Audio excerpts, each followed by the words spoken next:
Good evening and welcome to the Wildland-Urban Interface Town Hall. We are coming to you live from the Los Alamos County Municipal Building in downtown Los Alamos. I am Juan Rael, the Deputy County Manager, and I'll be the moderator this evening.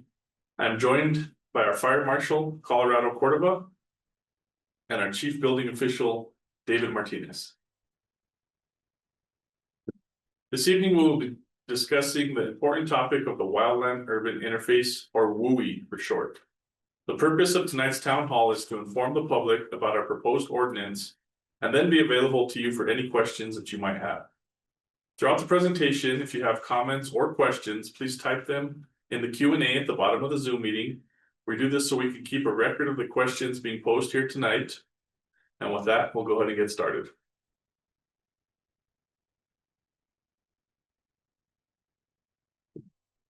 Well, let's begin by defining what a WUI is. The Wildland-Urban Interface refers to the boundary where natural wildland occurs. The Wildland-Urban Interface refers to the boundary where natural wildland areas, which are forests in our case, meet the urban development. This interface zone is critical for understanding and managing the risks associated with wildfires, as properties within or near this zone are more vulnerable to fire hazards. WUI codes are regulatory frameworks designed to mitigate fire risks by establishing guidelines for construction and fire safety within WUI areas. These regulations are often integrated into building and fire codes to ensure that structures in these areas are more resilient to wildfires. Particular to Los Alamos County, our WUI addresses fire risks through specific provisions outlined in our municipal code, which is Chapter 10 for building regulations and Chapter 22 for fire protection. It should be noted that WUI zones are essential components of emergency planning efforts, as they can aid community response and preparation of a wildfire. So why WUI and why now? As we are all aware, we have had a mild winter, and with the recent high winds, we are in an elevated fire risk. If you haven't heard yet, Los Alamos County is moving into Stage 1 fire restrictions beginning on May 4th. Also, we don't need a reminder of the historic wildfire events we have seen in our area, but on the screen are a few of these historical events from our region. As with anything we do here at the county, prioritizing life safety is a fundamental priority, along with the desire to help residents and business owners protect their properties. Given these elevated concerns, now is the right time to act. I also want to mention that recently home insurance concerns have been raised to our county council. We are here tonight to discuss how by addressing these WUI risks, we aim to help residents and property owners avoid issues with insurance coverage. We plan to do this by incorporating the specific requirements that insurance companies have noted as being beneficial for properties located within high-risk WUI areas. Our proposed WUI ordinance is based off the 2021 International Wildland-Urban Interface Code, which is the industry standard for WUIs. The proposed ordinance, which is available on our website, details our proposed changes to our county ordinance. Particularly, Chapter 5 of the International WUI pertains to Chapter 10 of our municipal code, and Chapter 6 of the International WUI pertains to Chapter 22 of our municipal code. At this time, I'd like to turn it over to Mr. Martinez to discuss the building construction regulations, and then to Mr. Cordova to discuss the fire protection requirements. Thank you, Mr. Rael. Chapter 5 of the 2021 International Wildland Interface Code establishes minimum standards for the locations, designs, and construction of buildings and structures in the area prone to wildfires. The regulations aim to protect life and property by mitigating the unique hazards posed by the wildland interface. The key provisions of Chapter 5, number 1 is roof assemblies. Roofs must have a cover that complies with the Class A rating when tested in accordance with ASTM E108 or UL 790. This ensures the highest level of fire resistance, reducing the risks of roof ignition from embers or radiating heat. This will also include soffits and fascia, which are still seen to be roof systems. Exterior walls. Exterior walls should have constructed using one of the following methods. Material approved for not less than 1 hour fire resistance rating constructed on the exterior side. Approved non-combustible material, heavy timber or log wall construction. Fire retardant treated wood labeled for the exterior use and meets the requirements of section 2303.2 of the International Building Code. Ignition resistant material complying with the section 5032 on the exterior side. Underfloor enclosures. Buildings or structures must have underfloor areas enclosed to the ground with exterior walls constructed in accordance with the standards of exterior walls. This prevents embers and flames from accessing underfloor spaces, which could lead to a structural ignition. Appendages and projections. Unenclosed accessory structures attached to the building with habitable space and project such as decks, porches, balconies, and stairs must be constructed using one of the following. Approved non-combustible material, fire retardant treated wood, identified for exterior use, and meets the requirements of section 2302 of the International Building Code, ignition resistant building material in accordance with section 5032. Detachable accessory structures. Detachable accessory structures located less than 50 feet from the building containing habitable space must have an exterior wall constructed with material approved for not less than 1 hour fire resistance construction, heavy timber, log wall construction, or other constructed with approved non-combustible material or fire retardant treated wood on the exterior side. By adhering to these construction requirements, Chapter 5 of the 2021 WUI Code aim to enhance the resilience and structure against wildfire hazards, thereby safeguarding occupants and the property in the wildland-urban interface areas.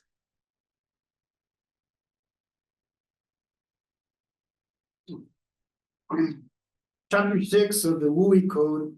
The objective of Chapter 6 is to establish minimum requirements to mitigate the risk of life and property from wildland fire exposure from adjacent structures, and to prevent structure fires from spreading wildland fuels.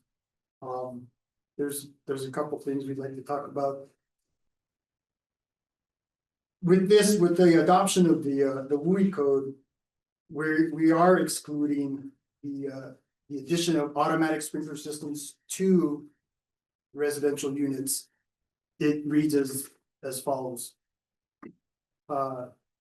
Section 602.1, an approved automatic sprinkler system shall be installed in occupancies in new buildings, excluding residential 1 and 2 family dwellings and townhomes not more than 3 stories above grade plane in height. The installation of the automatic sprinkler system shall be in accordance with nationally recognized standards.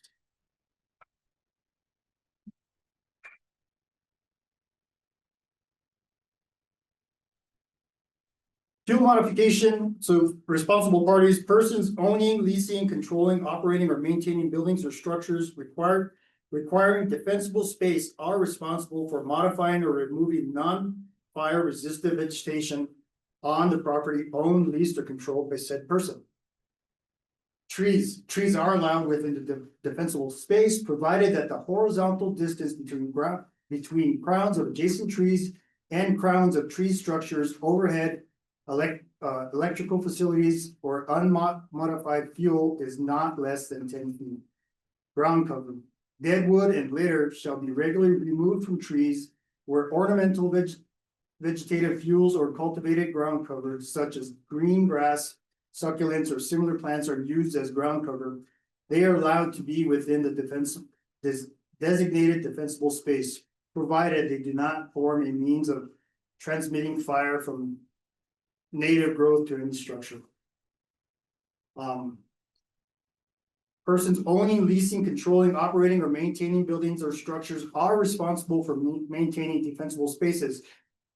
This includes removing non-fire resistant vegetation and keeping leaves, needles, and or other dead vegetative material regularly removed from roofs and buildings.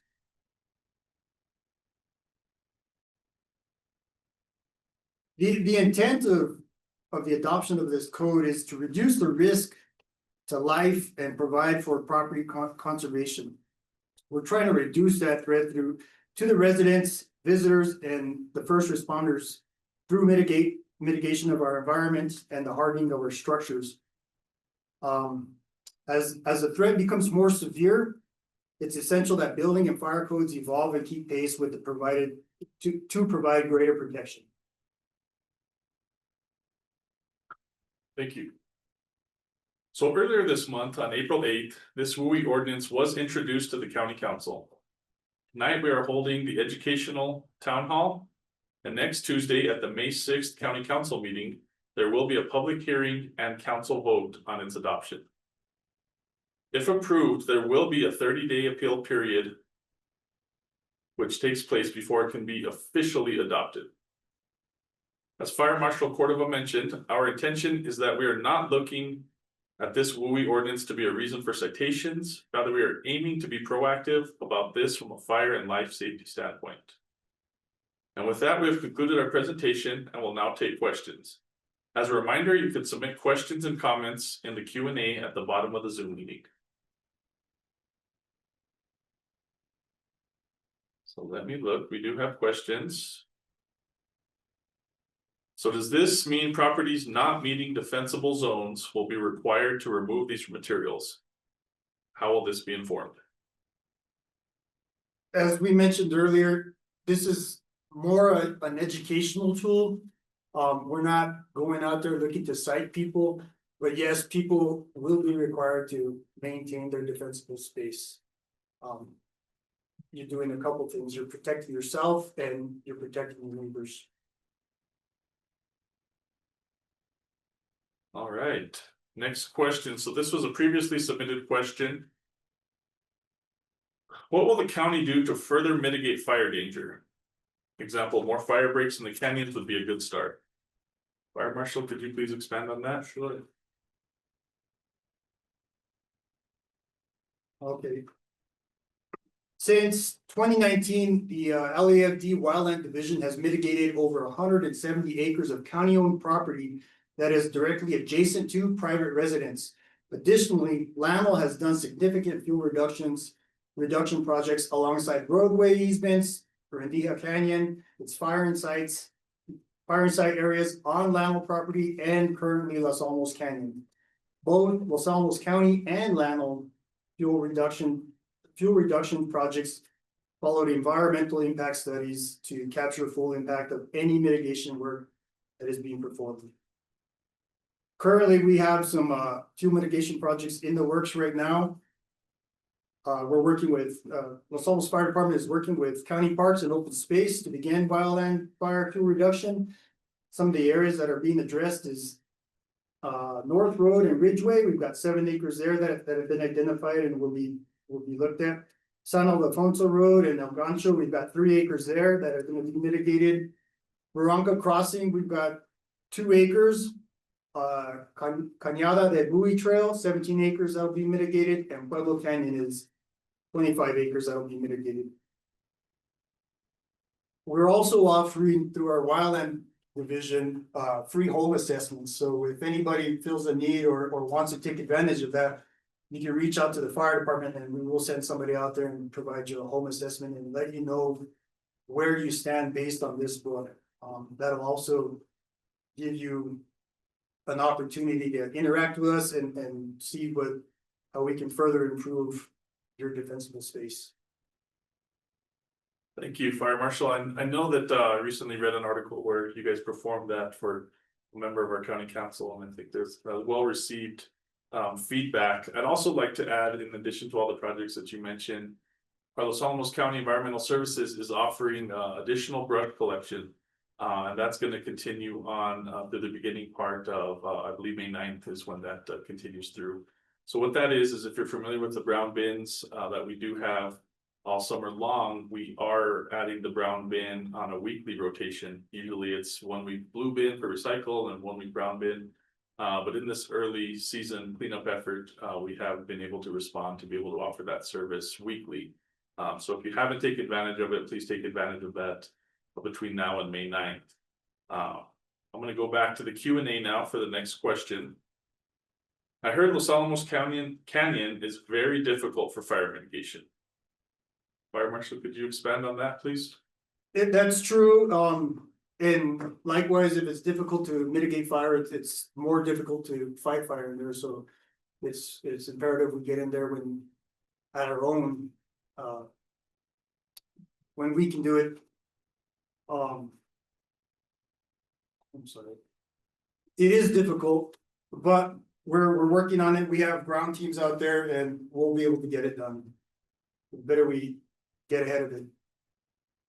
And I know Los Alamos National Labs has done quite a bit of fire mitigation on their property.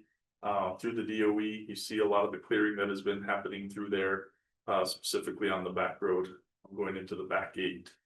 I'm gonna go to the next question here. I'm gonna ask our chief building official. So how will this WUI code apply to existing structures and how will they have to comply? So we are not going to be asking anybody to retrofit. I think this is all gonna be driven by your insurance company. So it's not until you're outside actually doing or wanting to replace any exterior materials or redo a roof that does not meet the Class A fire rating. So, but at this point from the question I says, do we have to redo the outside of our house with new construction? The answer is no. We will not be going outside to try to give anybody any kind of citations or any thing along those lines. Like I said, it's not until you decide to do any work on the exterior of home that we will implement any kind of Class A fire rating. All right, thank you. You brought up a good point, and this has been a point that has been brought up to our county council. I believe there's been some letters to the editor recently on this. The next question is what impact will this have on homeowner insurance for their property? We can't guarantee anything when it comes to the homeowner's insurance. All we're trying to do is prevent large scale catastrophic fire from happening. Now, of course, we want the insurance company to look at this and see that we are doing something and trying to get ahead of it. But honestly, we're not even sure what the insurance companies are looking for. So this is the first step in trying to meet some type of requirement to show that we are doing something as a county to maintain and prevent our defensible space and prevent wildland fire. Right, I think specifically, the sections that we're quoting in the 2021 international WUI are the specific requirements that insurance companies have noted as being beneficial. So our code that we're trying to adopt is actually trying to actually model some of the language and some of the other codes, international codes that the insurance companies have noted as being beneficial. So I think we're doing the best we can. The private insurance just is that exactly that. It's private, it's outside of the county's hands, outside of the county's jurisdiction. But we're hoping by offering this program, by having this ordinance, by having folks sort of voluntarily comply to this, that we're doing everything that we can to put ourselves in the best position to stay within those insurance parameters. But it is a moving target that is very difficult to try and hit. Next question here is at what cost to the county and individuals to comply? Mr. Martinez, you mentioned earlier that there's really not anything that we're going out to proactively look for. So the cost will really be when folks elect to actually do things that we would actually need a permit for. Could you expand on that? Yeah. Correct, and this is actually gonna be driven by where the materials will be bought at. Especially with the state of our economy, there's no guarantee on anything. At this point, we've seen material costs fluctuate. So it's just a matter of having to have your contractor do his due diligence and go out there and try to see what kind of money is gonna be required to do, any kind of work on the exterior. Okay, great. Next question from the Q&A. Who will take care of national forest land where it abuts residential and county land? Ultimately, that's up to the Forest Service, that's their property, but we are working with them to mitigate some of these areas. We're working as a team, and like I said, we've addressed some of these areas that lie within the county. Some of them do lie within Forest Service, so we're in collaboration with them. But really, it's their responsibility. Yeah, it's interesting. Los Alamos County is surrounded by national federal land, whether DOE, Forest Service, tribal land. So there really is a lot that's outside of our hands. What we're trying to do here is actually make some changes on the areas that we can.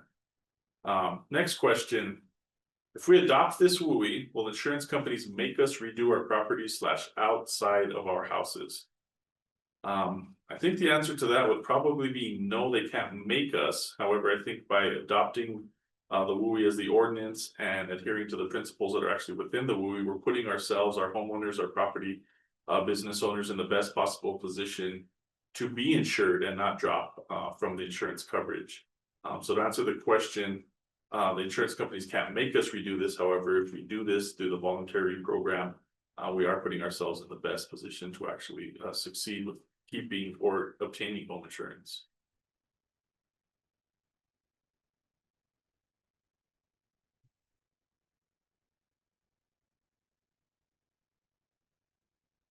Okay, we do have a Zoom user who has raised their hand.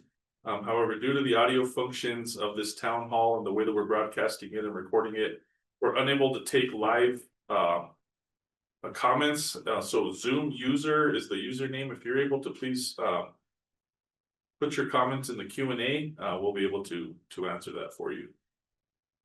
And I just see that Zoom user did lower their hand, so they may have been one of the previous questions. So I'll make a call again to the audience. Do we have any questions or comments? Please use the Q&A function at the bottom of the screen on the Zoom meeting to submit any comments or questions that you might have. Yeah, I see a new one has come in. So if we see national forest or county property that is obviously overgrown and a fire hazard, who do we report it to? You would report it to the fire department and we would move it to whoever is appropriate.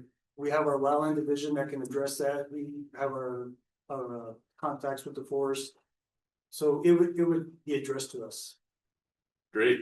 What's a good phone number too for people to reach us at the fire department? 505 662 8301. 8301 662 8301. All right. Next question here is, I guess I do not understand how adopting this ordinance will help us getting homeowners insurance. It seems like it'll make us have to redo the outside of our houses at a dollar cost. Please explain.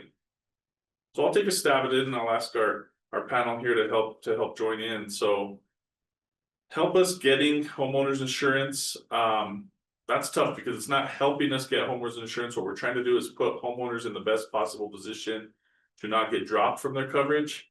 It'll also, by us adopting code that the insurance company has also sort of said these are good codes to go by, it puts us in the best possible position to be able to keep insurance or to obtain insurance. And so the next part of the question, it seems like it'll make us have to redo the outside of our houses at a dollar cost.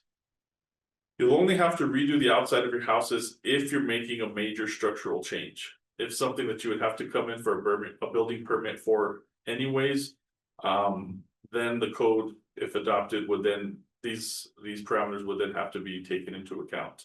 But if you're not changing the roof, if you're not adding additions, if you're not doing anything major like that would require a building permit, there's going to be no cost to the homeowners. Okay, next question. Abandoned properties with serious issues. The one next door has been abandoned for 25 years and has already caused damage to my property. Dead trees overgrown. How will this be enforced?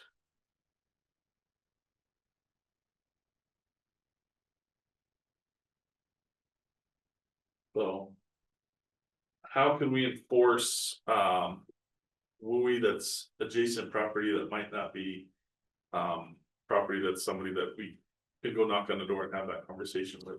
If it's abandoned, we would have to go and find the owner of record. And notify them and give them an opportunity to improve it, to bring it up to code. And if it progressed to where they decided not to, we would progress with sending it over to our legal division. Okay, But education is first, and giving them the opportunity to take care of it. our next question is, the county has done 100 acres of mitigation. How much needs to be mitigated and will we ever catch up? That's a great question. So Alamos County is roughly, I believe, 110 square miles. And 84% of that is federal land. We could do the math on that, but it's probably a never ending problem, because as soon as we start one area, we finish, by the time we would hit the whole area surrounding, we'd have to start again. So I think that's a forever sort of project, but I think being able to identify key areas like Fire Marshal mentioned earlier, those key areas that we worked on with our open space experts in our community services department is probably our effort best spent, is trying to identify the areas that we sort of get the most bang for the buck, so to speak. Correct, yeah, it's a never ending project. You'll always have to. Might note that we just lost our camera and we're gonna bring it back on, but we can keep talking to folks. Okay, so I was just informed that our camera feed has temporarily gone down, but the audio is still good, so we're gonna still keep continuing with the questions. We have a lot of good ones. Next question from the Q&A. I think the question we're trying to ask is, does adopting this code make us more at risk of being dropped, less at risk, or is it neutral? So I'm gonna take a stab here. It's hard to say because it's the actual private property insurance companies that are doing the dropping, not the county. But I think adopting this ordinance puts us in the best possible position to keep as much coverage as we possibly can for our residents and for our commercial businesses in the county. Would you guys like to add anything to that? I would agree. It's like you said earlier, it's the insurance company is a moving target. We can't sit back and do nothing. So with the adoption of this ordinance, I would agree and think that we are more likely to maintain our insurance. I would concur. We're proactively trying to stay ahead of the game. And hopefully the insurances can actually recognize that we're taking a stab at keeping as our residents' exteriors hardened as much as we possibly can. Okay, next question. Is the declaration of Los Alamos County being in entirety a WUI and specifically a Class 1 hazard a change that may potentially be a detraction when it comes to insurance? i.e. putting homes in a higher category of risk, or has that been previously established? So, as the ISO wildfire risk assessment for Los Alamos County, they have us categorized as extreme. So we're also including, we're having this code affect the entire county because of that. Putting us in a higher category of risk. I don't think it won't hurt us. It's only gonna make us better because, people in White Rock are getting the same type of letter that the people in Los Alamos are getting. So I don't see it as a negative. Okay, next question is, why not hire to help consultant to help coordinate with state forest and better understand insurance wishes? We hire consultants lots of.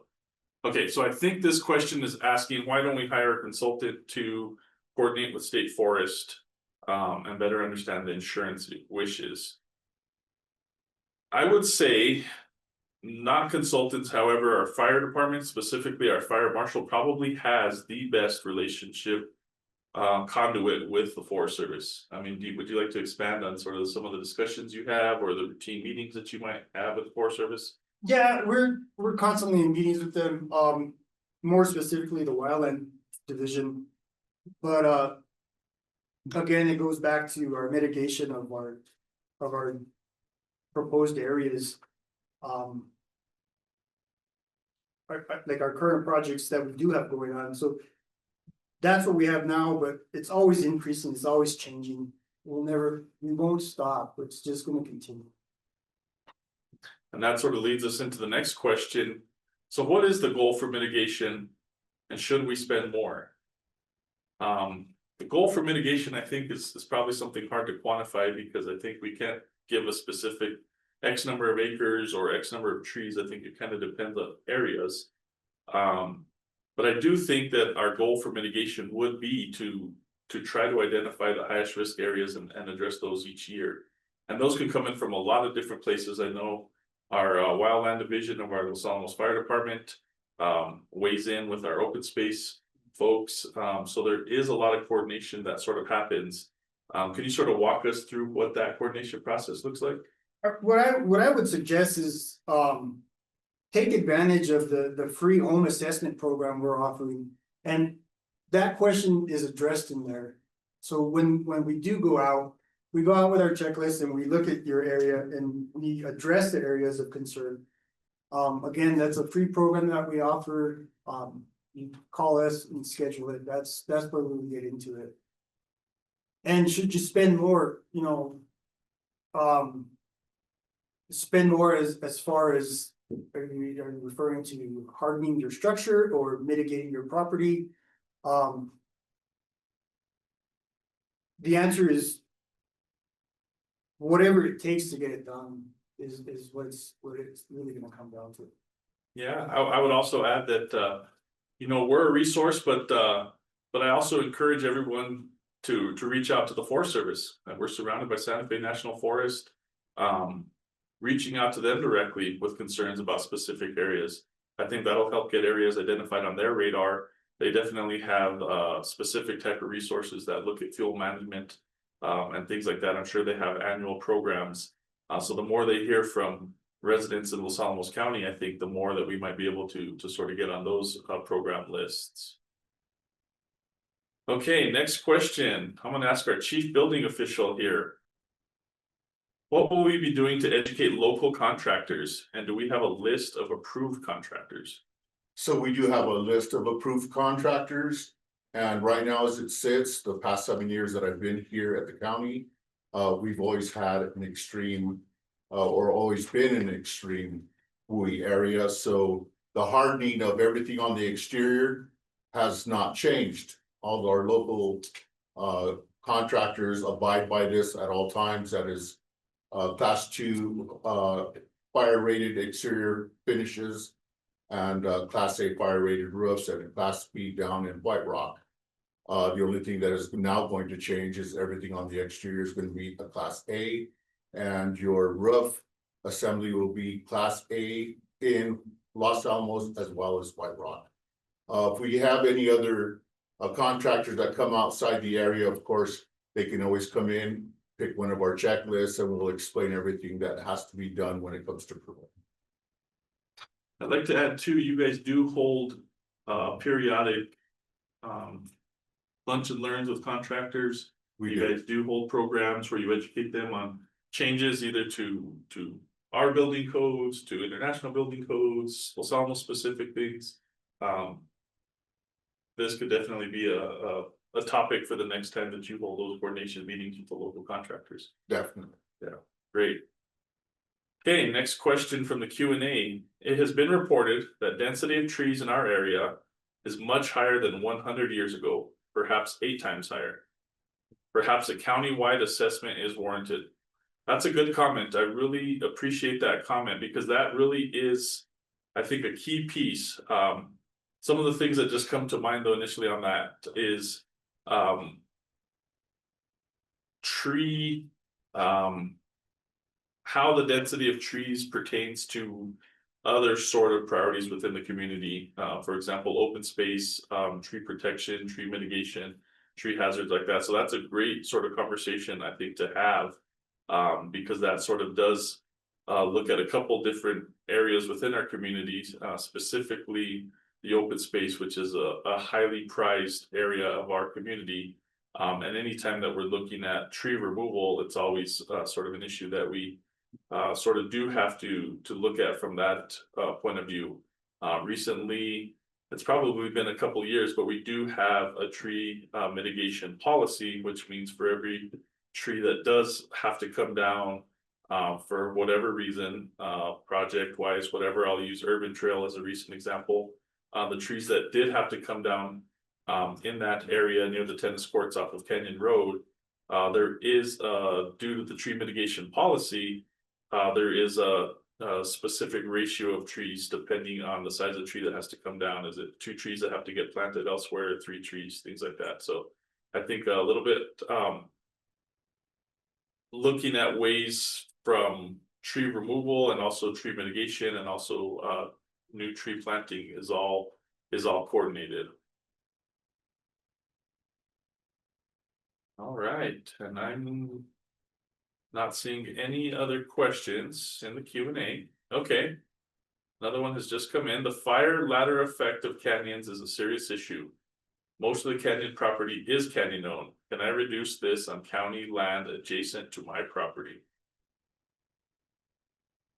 That is a good question. Do either of you have a comment on county owned property adjacent to private property and tree mitigation? That would be addressed in our fuel mitigation projects, again, with discussion with our wildland division.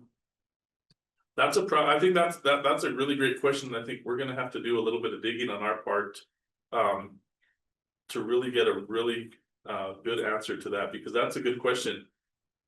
Because I just think of all kinds of different issues, safety, all kinds of different issues that I think we have to sort of investigate on that. Okay, next question. When you are doing mitigation, do you take out dead trees? It seems like you are also taking out trees next to trails marked on Barranca Crossing. Do you worry about trails washing out? Dead trees also come down. Yeah, again, all of that's addressed through our fuel mitigation program with our wildland division. It's addressed there. It's the Forest Service assesses it, we assess it. And if it's deemed necessary that something does have to come out, then it comes out, but we're also looking at stuff like that, erosion and anything that can affect the environment. All right, I'm gonna do another call for questions.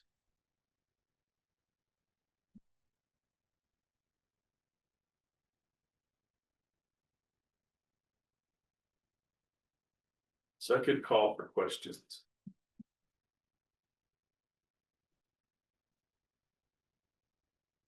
Okay, so next question.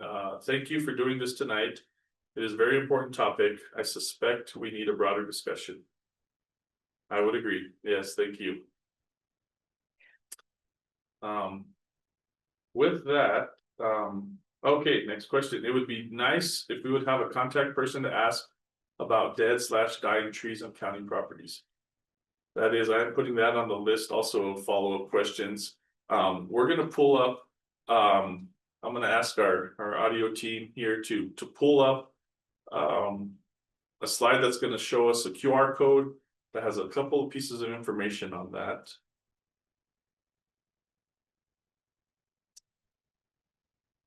So as this is coming up, this is gonna be a QR code.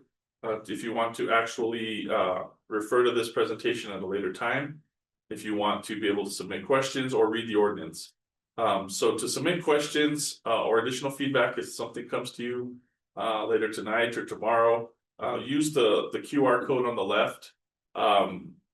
We'll be taking feedback at all times, but we're gonna have to have a point where we have to come to a stop, because we do have to summarize comments to be able to have our discussion with the county council next Tuesday on May 6th. If you'd like to read the full ordinance, that's available on the QR code on the right-hand part of the screen. So that's actually the ordinance that was introduced to council on April 8th, and been referred to many times tonight. So with that, I'm going to go ahead and call this meeting to a close. I want to thank our panel here tonight, our Fire Marshal, Colorado Cordova, and our Chief Building Official, Mr. David Martinez. Thank you.